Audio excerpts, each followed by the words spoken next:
দুইটা লোক শহীদ হয়েছে। আমার গুলিতে মারা যায়? গুলিতে? কার গুলিতে, কিভাবে একটু ঘটনাটা বলেন? 19 জুলাই অরিজিনাল 10 নম্বর আর কি খবরের সামনে আমার ছেলে গুলি খেয়ে মারা গেছে 19 শুক্রবার। আর 5 আগস্ট মারা গেছে আমার ভাগ্নি, দুইজন লোক মারা গেছে। আমার আমার মামলাটা হয়েছিল পল্লবী থানা, মানে আমার বাচ্চাটা মারা গেছে এটা পল্লবী থানা এরিয়া পড়ে গেছে, কিন্তু আমার বাসা কাপুর, আমার বাড়িটা কাপুর থানা, মামলাটা হয়েছে পল্লবী থানা। আর পল্লবী থানার ওসি আমার কাছে কি পাঠাইছে, মামলার লিস্ট আমাকে পাঠাইছে, যে এই মামলার ডাটা মাটা মোবাইল নাম্বার জমা করে আমি দিব। আমি যদি তাদেরকে জমা করে দিই তারা কি করবে? তাদের কাছটা কি?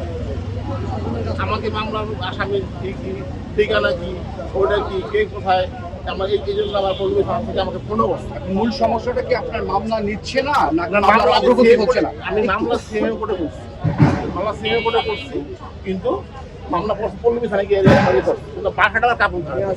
আমার ছেলে মারা গেছিল এখানে, ওটা পল্লবী থানা এরিয়ায় করছি, এবার মামলাটা পল্লবী থানা চলে গেছে।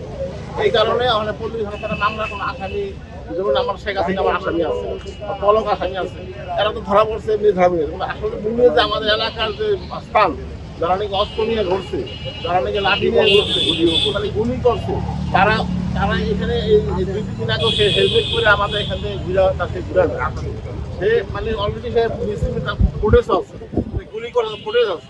600 মামলা পেন্ডিং রয়েছে, যেগুলোর এখনো আন্তর্জাতিক ট্রাইব্যুনালে অভিযোগের মাধ্যমে মামলা হয়। এই মামলাগুলো পরবর্তীতে যাচাই বাছাই হয়ে তাদের একটা নাম্বারিং হয়। এই যে নাম্বারিং না হওয়া মামলা প্রায় আপনার 500-600 জন আছে, এবং আমাদের সাথে আমরা হচ্ছে অরাজনৈতিক একটা প্ল্যাটফর্ম, আমরা সকলে এখানে আহত এবং শহীদ পরিবার। এখানে অনেকে আছে মামলা করেছে, অনেকে আছে মামলা করে নাই। মামলা না করার রিজন হচ্ছে হয়রানি। তো আমরা কি বিচার পাবো না?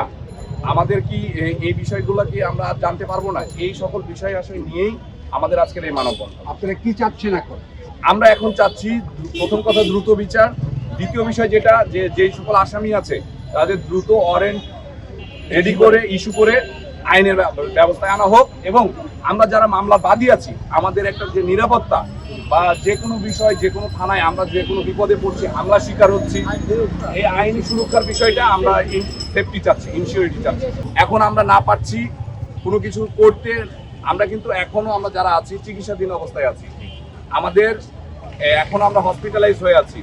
আমাদের যেটা আজকে মূল যে কারণের জন্য দাঁড়িয়েছি, এই যে বিচার ব্যবস্থা, এবং বিচার ব্যবস্থার আরো যে বিষয়গুলো, এইটার হচ্ছে এরকম যে কোনো আসামি যদি ওয়ারেন্টও হচ্ছে, সেই আসামি ধরতে গেলে কি হয়েছে, বড় অফিসারের ইয়েস লাগবে, তাদেরকে জানাইতে হবে কিরে ভাই। তারপর হচ্ছে আরো বিষয় যেটা থানায় গিয়ে যদি বলা হয় যে ভাই এই আসামিগুলো এখানে এখানে যাচ্ছে, অ্যারেস্ট করেন, এই করেন, আমাদেরকে বলা হচ্ছে কি যে হচ্ছে কি ভাই আপনার কাছে প্রমাণ আছে সে গুলি করেছে।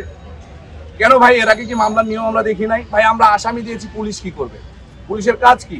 তারা তদন্ত করবে, তারা বুঝবে, তারা প্রমাণ করবে যে তারা আদৌ ছিল কিনা।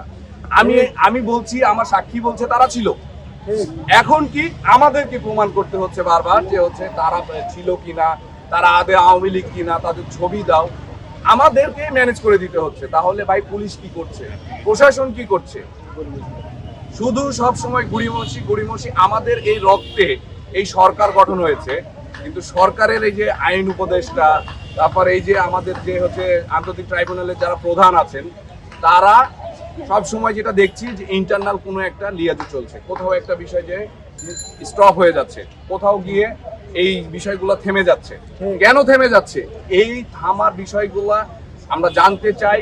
আমাদের এই যে সকল আসামি দেওয়া হচ্ছে তাদেরকে হচ্ছে অ্যারেস্ট কেন করা হচ্ছে না? যাত্রাবাড়ি মাওতোয়ারি থেকে আমার হাজবেন্ড 21শে জুলাই গুলি খায় এবং 26শে জুলাই সে ঢাকা মেডিকেলে চিকিৎসা অবস্থায় সে মৃত্যুবরণ করে। এখন মৃত্যুবরণ করার পরে সবকিছু তো স্বাভাবিক ছিল, শহীদ হিসেবে যে তাদের লিস্ট করা হবে বা তাদের অনুদান দেওয়া বা সরকার পক্ষ থেকে তাদের দেখা হবে, এই ধরনের কিছু কিন্তু সেই সময় ছিল না, যার কারণে আমার শ্বশুরবাড়ির পরিবারের সাথে আমার স্বাভাবিক সবকিছুই ছিল। লাশ মাটি দেওয়া, তাদের বাসায় 3 দিন থাকছি, তারপর যাই হোক ওইখান থেকে চলে আসার পর হচ্ছে যখন ডক্টর ইউনূস স্যার আসলেন, ভাষণও দিলেন যে এটা শহীদ হিসেবে লিস্ট করা হবে, তখন প্রত্যেকেই সরকার বিরুদ্ধে একটা মামলা করে। সেই মামলাতে আমার শ্বশুরবাড়ির লোকেরা তারা হচ্ছে আমাকেই আমার হাজবেন্ডের মার্ডারের আসামি করে এখন আমাকে আজকে 8 মাস যাবত রাস্তায় ঘুরাচ্ছে, হেনস্থ করতেছে বিভিন্নভাবে, প্রশাসনিকভাবেও আমাকে অনেকভাবে হেনস্থ করছে। আমার সহ আমার পরিবারের 5টি মানুষকে মামলা দিয়ে আজকে আমি রাস্তায় ঘুরছি, না শ্বশুর বাড়ি না বাবার বাড়ি। আমি একজন স্টুডেন্ট, অনার্স থার্ড ইয়ারে পড়ি। আমার পড়াশোনাটাও বন্ধ হয়ে গেছে, একেবারেই বন্ধ হওয়ার অবস্থায়। এখন আমি কি করবো এই অবস্থায় আমি জানি না আসলে।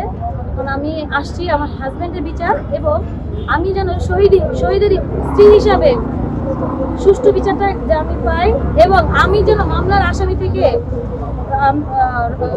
অব্যাহত পেতে পারি, সেজন্য আমি আজকে এখানে আসছি আমার সকল ভাই বোনদের সাথে।